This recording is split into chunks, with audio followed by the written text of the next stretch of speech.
Hello guys, হালকা ব্যাটুমের জন্য রূপালী dot Ganesh কেমন আছে সবাই? আশা করছি ভালো আছে। আমি খুব ভালো আছি। Good afternoon. আর এই যে আমি এখানে ট্যাংরা মাছ নিয়ে নিয়েছি। ট্যাংরা মাছগুলো ভালো করে ধুয়ে নিয়েছি, কেটে নিয়েছি। তারপর এখানে হলুদ মেখে লবণ মেখিয়ে তারপর এখানে কড়াই গরম হতে হতে মাছগুলো ভেজে ভাজছি আর কি। তারপরে মোটামুটি ভাজা কমপ্লিট আমার এই করে। তারপরে এই তেলে আমি পেঁয়াজ দিয়ে দিলাম।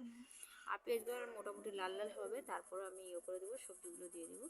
তো আমি মাছটা রাঁধছি কী দিয়ে, এই সিম দিয়ে, আলু দিয়ে, টমেটো দিয়ে রান্না করছি। তো এই নতুন আলু আর কি এটি। তো এই যে সিম আলু দিয়ে দিলাম, ভালো করে এটারে করবো, কষাবো, হলুদ মরিচ জিরা সম্পূর্ণ আর কি দিয়ে। তো যাই হোক, এগুলো এরকমই রান্না করছি আমি। তো ভালো করে একটু আগে কষিয়ে নিই, ভালো করে কষিয়ে নিচ্ছি।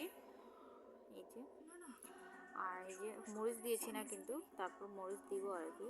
তো এই যে আগে হলুদ আর জিরাটা দিয়ে লবণ দিয়ে একটু কষিয়ে নিলাম ভালো করে। এইটা তো যেহেতু নর্মাল রান্না, তো এভাবেই রান্না করি আমি, তো সেভাবেই রান্না করছি।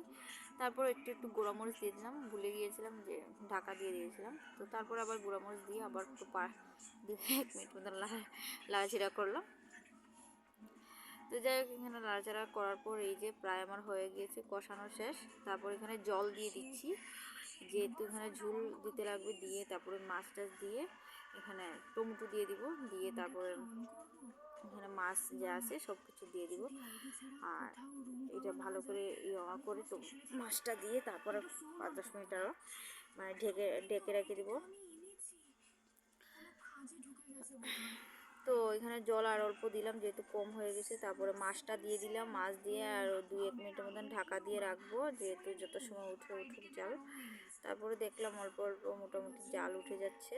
তো এই যে জাল উঠে গিয়েছে।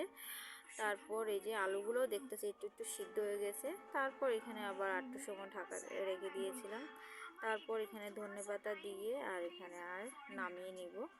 তো ধনেপাতা দিয়ে আরও 1 মিনিটের মতন রেখে দিব। 1 মিনিটও লাগবে না, তো 1 মিনিটের মতো রাখবো, যেহেতু একটু শুকিয়ে যাক দিলে করবো। তো যাই হোক, এখানে ধনেপাতা দিয়ে এখানে করলাম। তারপর এখানে এই যে নামিয়ে নিব এখন, যেহেতু শুকিয়ে যাচ্ছে। তারপর এখানে নামিয়ে নিব এখন, আলুগুলো দিয়ে সব কিছু সিদ্ধ হয়ে গিয়েছে। একটু ব্রহ্মাকে দিয়ে দিলাম। তারপর এই যে তরকারি আমার রান্না মোটামুটি কমপ্লিট। আর এই যে দেখতে পাচ্ছ পুরোই রান্না কমপ্লিট। তো নামিয়ে নিচ্ছি আমি। তো ভিডিওটা ভালো লাগলে অবশ্যই লাইক শেয়ার কমেন্ট অবশ্যই করো, পাশে থাকবে, সঙ্গে থাকবে। টাটা, এই পর্যন্তই আজকের ভিডিও। টাটা সবাইকে।